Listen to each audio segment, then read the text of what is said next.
সেক্ষেত্রে আমাদের কোনো সমস্যা হয়েছে না না, এবারে বিষয়টা আলাদা।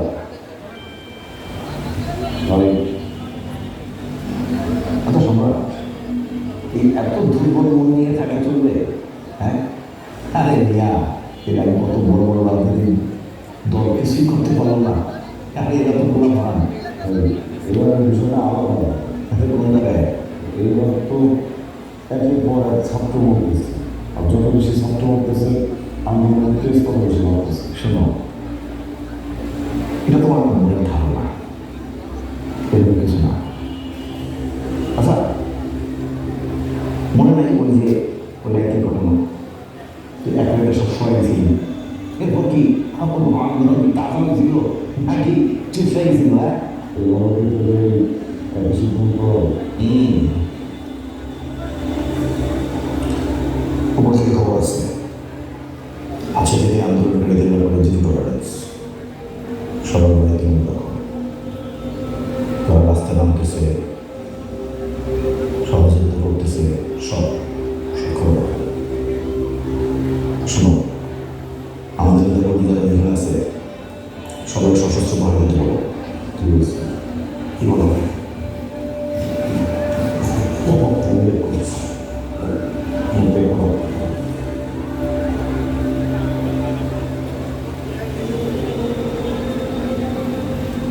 ব্যাপার আলাদা ব্যাপারটা নাম লেখা আছে, ওই ভাড়া অনুযায়ী টাকা। আসসালামু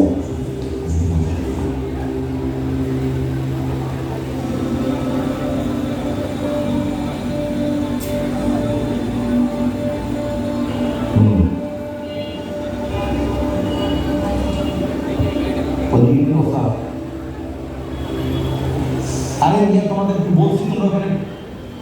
হ্যাঁ, আমার জানা শুনে নাও।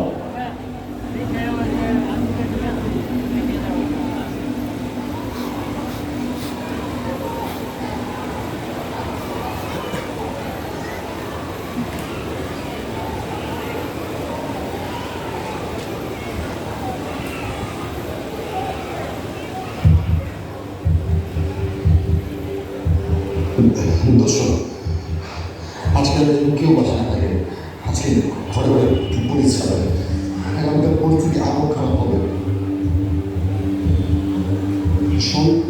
সবাইকে বলবি যেন সাবধান থাকে, যে কোনো সময় পুলিশ বাড়িতে জায়গা করবে। হ্যাঁ, তাহলে তুমি ভয় দেখাচ্ছিস কেন? যুদ্ধের ময়দানে ভয় দেখাতে নেই। পুলিশ আসবে, গুলি করবে, আরো ভয়াবহ পরিস্থিতি হবে, তার মধ্যেও যুদ্ধ চালিয়ে দিতে হবে। দাদু, তোমার কি সে আমার মুক্তিযুদ্ধের কথা মনে পড়ে গেছে? এই দেশে যতবার আমি দুঃশাসন দেখি, স্বৈরাচার দেখি, ততবার আমার মুক্তিযুদ্ধের কথা মনে পড়ে।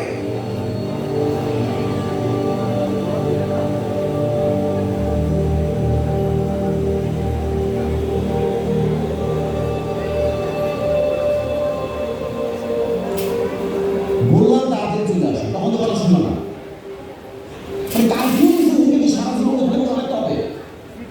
আমি বুঝলাম খালি বাবা মায়ের অসুবিধা দেখলেই হবে, এদিন ছেলে পেলে জানো। হ্যাঁ, শোনো, আরে ওই বদমের ছেলেদের সাথে না আসে। আর খবরদার ওই আন্দোলন একদম পানা মারে।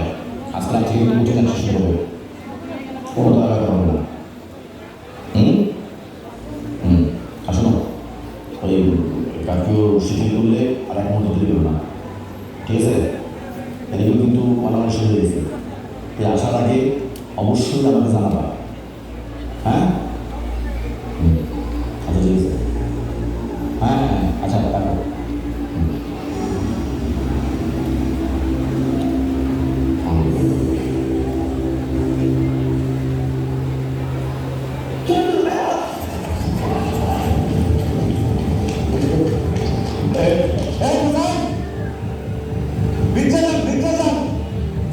চালানো আমাদের মধ্যে ভালো হতে পারে, আমাদের ট্রেনিং নাই, জানলে না ভেতরে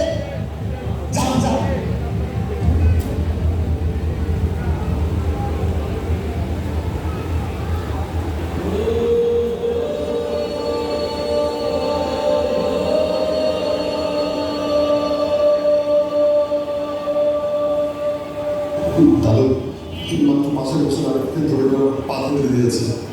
অবস্থা হচ্ছিল হাসপাতালে কোনো নিতে যাচ্ছে না।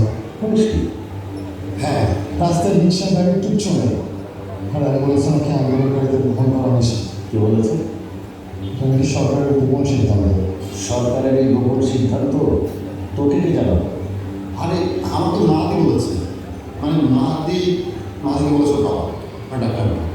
তো ভয়াবহ। তার চেয়ে ভয়াবহ কথা হচ্ছে আন্দোলনকারীদের হাসপাতালে ভর্তি নিচ্ছে না। পুলিশ কি প্রাইভেট হাসপাতালগুলোতে আরে প্রাইভেট হসপিটাল সন্ত্রাসীরা অস্ত্র হাতে দাঁড়িয়ে আছে, ওইখানে আন্দোলনকারী ছাত্ররা আহত হোক সুস্থ হোক দেখলেই ধরে নিয়ে পেটাচ্ছে। তাহলে তো ঘরগুলিকে এখন হাসপাতাল বানাতে হবে। হ্যাঁ ঠিক বলেছো, ডাক্তারগুলো তাই হচ্ছে। তাও বড় করে আসছে মনে হচ্ছে লোহার খাঁচার ভেতরে ভর্তি করে আছে।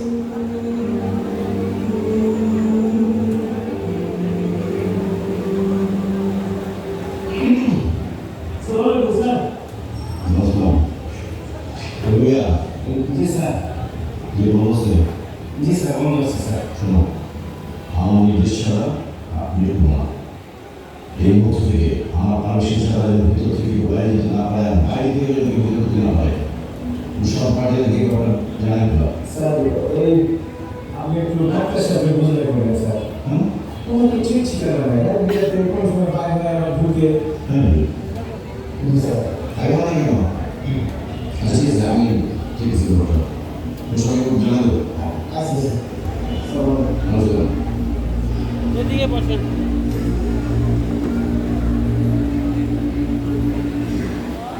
ঘুরে রাখেন। কি বলবো দেখো, পুলিশ কি বসে থেকে মারছে দেখো।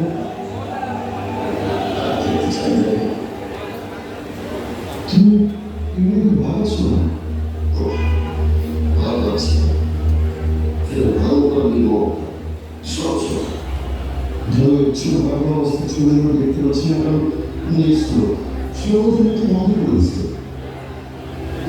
চৌকি করে বাস আমার বন্ধুরা দেখ আমার বন্ধুরা তুমি কাছে সিনেমা সবাই তো আন্দোলনে কাজ করো, আমি শুধু অনলাইন বিরুদ্ধে লড়াই করা উচিত কঠিন লড়াই আগে কেউ করেন। অবশ্যই করেছে